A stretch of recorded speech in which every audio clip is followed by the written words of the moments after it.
Hey guys, it's me, and today we are back at it for series, or season if you're in America, 2 of Classic Doctor Who.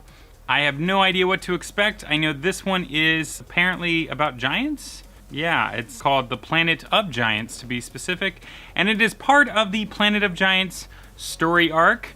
Yeah, I didn't think I'd make it this far, but we are here, and this was originally aired October 30th, so just before Halloween, 1964. I don't think they cared as much about that in the UK, but even so, it's interesting it falls on this timeline, so I'm expecting it to feel Halloweeny, but I know it probably won't, because again, this is 1964 the UK, so they probably don't care. But as an American, I'm at least slightly hopeful for a little bit of spooky narrative, but probably not going to happen. Either way, fingers crossed. And without further ado, let's get to season 2 of Classic Who. I'm gonna watch with you just like I always do.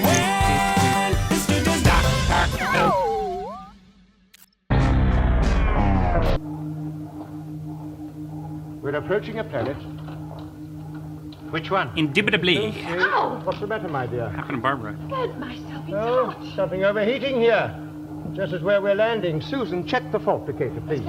We're not going to blow up or anything, are we? No, of course not. It's just, well, there we were in the late 18th century, and I tried another frequency to sidestep the ship back into the middle of the 20th century. So they're still trying to get home, I think, maybe?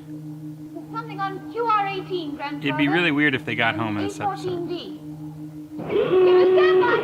Grandfather, the doors are opening! It's unbelievable. Close the doors, please. We have materialized property. Quick. What do you mean, close the Don't door? argue, dear boy. It's emergency. Close the doors. Critical force.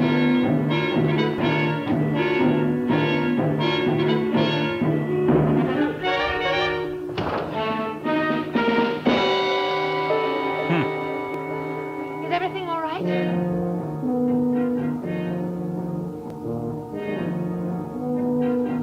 I'm guessing not. Just landing. Haven't seen that in a while. Suppose everything's all right, and yet, you see, the temperature there is perfect. It's quite safe to go outside. Oh, Susan, just turn on the scanner and let's try and see where we are.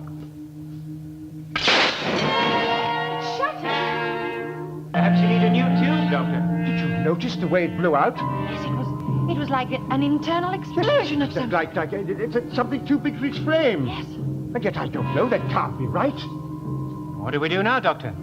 Take the scanner out and strip it Oh, down? no, dear boy. No, it's most puzzling, of course, but now we don't know what's behind those doors. Oh, we must go outside and look. You said it was quite safe. Yes.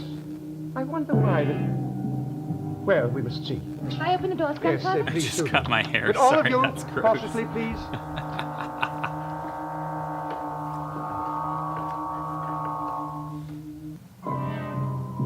Okay. Strange rock formation. Yes, it is, isn't it? There are 2 different types of rock. Doctor, Hmm? look. This is ordinary stone up here, but this down here seems to be quite different.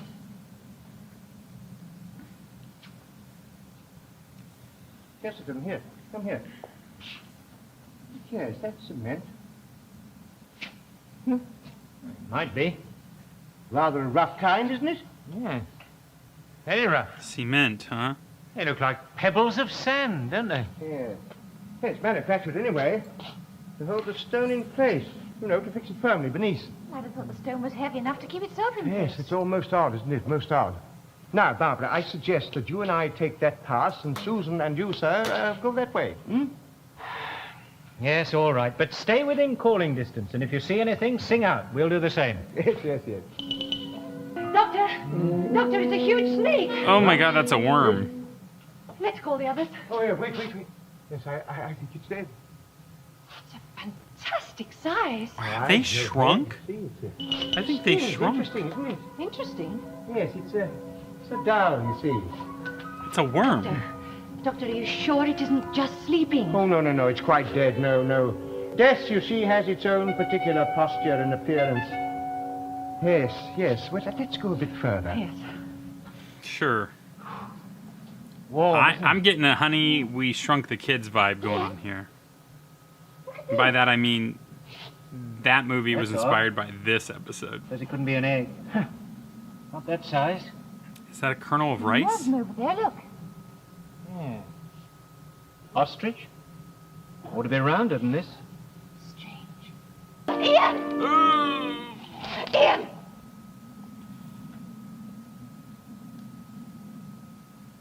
It's dead, isn't it? Yes. It's dead, all right. So it's Stiff as a poker. must be a baby based on the sizes I'm Size. seeing here. It's a giant ant. I say get back to the TARDIS. Looks as though it was trying to carry these eggs. Yes, well, it's natural behavior for an ant when it's attacked. Take the eggs to safety. The worker ant would give his life rather than abandon the eggs, you Those know. are not kernels, Couldn't have had much of a chance, or could he? they're not rice. I mean, he must have died quickly. They're ant eggs. Yes. Ugh. These eggs scattered about. Other ants must have been frightened away. You I have wonder what sort of a world given would your... produce an insect that size. Look at this matchbox.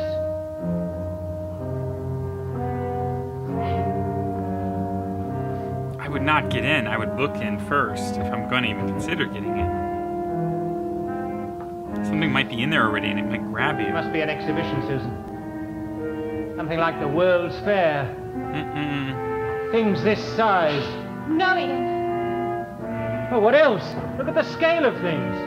You're wrong, Ian. Completely wrong. I thought just now that something was wrong when I saw that, but now I'm sure. All right. What's your theory then? Well, these things haven't been made bigger. We were made small. We've been made smaller. Why is she the Smaller. first to catch We on to have this? been reduced roughly to the size of an inch. An inch? You, me, all of us, and the ship. Get in there now.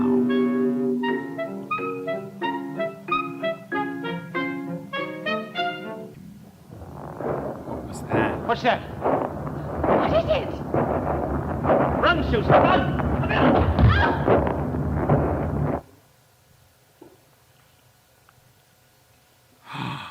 Oh no! Ian, where are you? Oh, Barbara! Barbara, over here! Oh, Barbara! Susan, what's the matter? What's happened to... Oh, there was a great big matchbox, you see, a huge one. Oh. and Ian and I came to have a look at it, and he sat on it, and there was this terrible noise.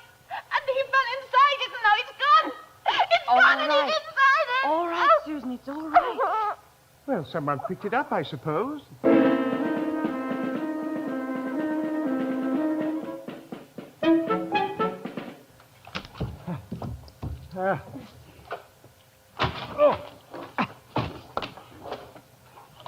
Well, it looks a tremendous distance to me. There's a house over there, and there's a man sitting down reading something. You guys are home, just not in the right way. This Notebook, sucks. I think. Did he have a matchbox? How do I know? I don't know how you know, but you suppose he did. I suppose so. You watch what you're doing, will you? Well, look, Doctor, give us some hope. I mean, Ian's inside that matchbox. Gently. We've got to find Chesterton. Grandfather, suppose Ian now walks off with it. Have courage, my dear. I know all this is a bit of a nightmare, but we've just got to get Ian back, and then we can go back to the ship. And then can you get us back to normal Well, size? of course, yes, I'll try. There's always a chance. But first things first, we must find Chesterton. And we can't go back that way. We must go back the same way we came. Oh, hello. Thank you. Mr. Forrester, isn't it? We spoke on the telephone. Yes, I got here as quickly as I could. I hope you haven't taken any action yet. He sounds Not similar yet, to but Ian I have written in my some report. regard. You do realize what's Yes. at stake here, Mr. Farrow. The early experiments were noted by the ministry, welcomed, in fact.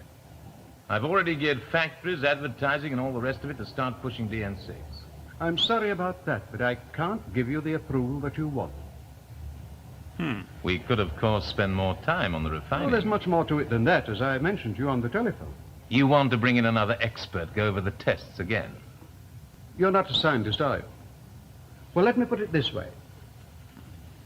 On the surface, DN6 appeared to have all the characteristics of a major breakthrough in the manufacture of insecticide.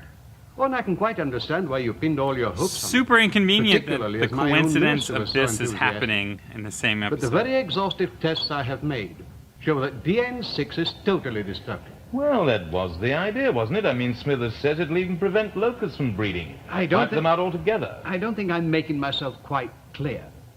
There are many insects which make a vital contribution to agriculture, and these insects must not die. Did you know that? Does Smithers know about this?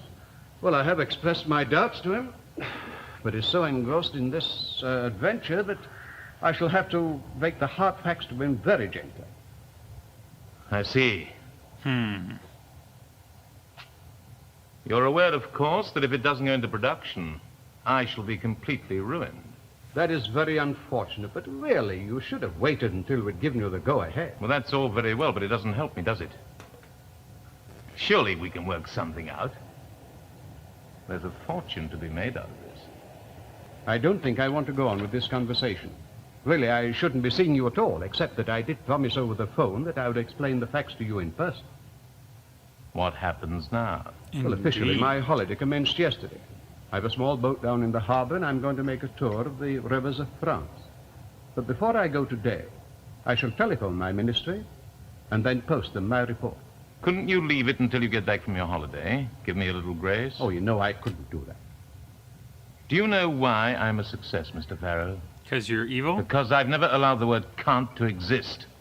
There's always a way, always. Not this time. This isn't business. This is science. The formula is unacceptable, and I can't, and I do mean can't, Mr. Forrester, allow DN6 to go into production. This guy is evil. Now I'll make that phone call. Just a moment. Yep, totally evil. Also, really inky-dinky gun here you got. Oh, God! Don't move. Not moving. Don't touch it. Oh, God. Ooh, I ooh. think it's dead. But it could still sting. Yes. What an awe-inspiring sight. Now, what chance with human beings have I really wonder in a world of creatures like this be? None at all. Have a closer look. If I were Barbara, I'd be like, can we just get in the Well, I ship haven't and see taken if we my can eyes find off it, Ian Grandfather. It hasn't even trembled. through the TARDIS? I think you're right. It is dead. I mean, probably not a good idea, because then you might not ever find him back. Yes, I've noticed it on all the other dead things. Well, that must be what's killing them then. I wonder what would want to kill off nature like this. And what worries me is all the different things it's killing. Things that fly in the air, things that move on the ground, things that move under the ground. So indiscriminate. Doctor, whatever it is that's killing these things, could it kill us too? Well, we must presume that it can. So no eating or drinking until we've done our very best to find Ian, That's not thunder, surely. It sounded more like an ancient cannon. It was a gun. That was what that was. An ancient cannon.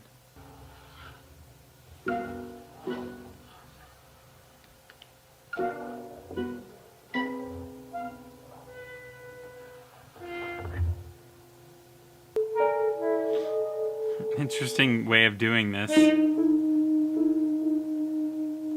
you say you saw that man? Yes.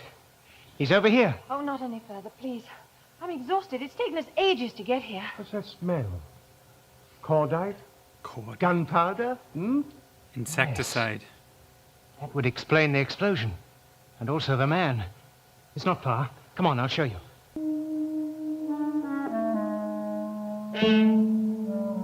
He's been shot dead. You sure he is dead? Oh, yes. Grandfather!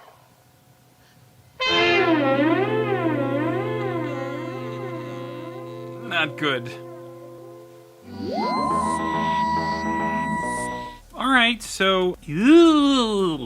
at least they're not coming across giant bugs. The ant, that was gross. The worm was nasty too. The bee really made me uncomfortable.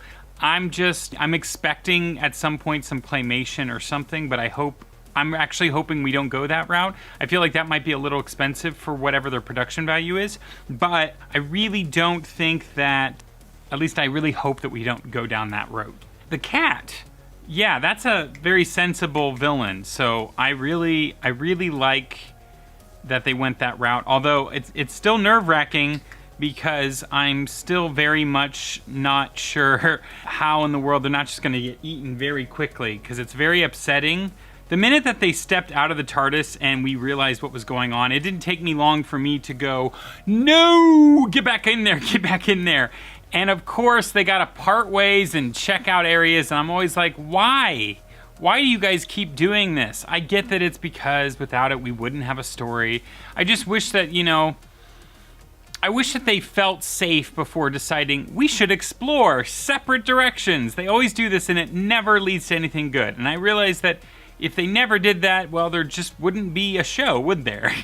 But yeah, it would make so many wiser choices. Half the time they make smarter choices than I would think to do, and then the other half the time they make the dumbest choices ever, where I'm just like, why are you doing this? No, don't do it, don't do it. But this is, that's how fiction works, and I just need to breathe, accept it, and move on. Yeah, I had no idea what to expect when they said Planet of Giants, and it's so funny because it's just literally Earth. Also, can we talk about how convenient it is that we have this insecticide business being run and talked about right here during this episode? A little convenient, but then again, that is the work of, a narrative, a well-written narrative.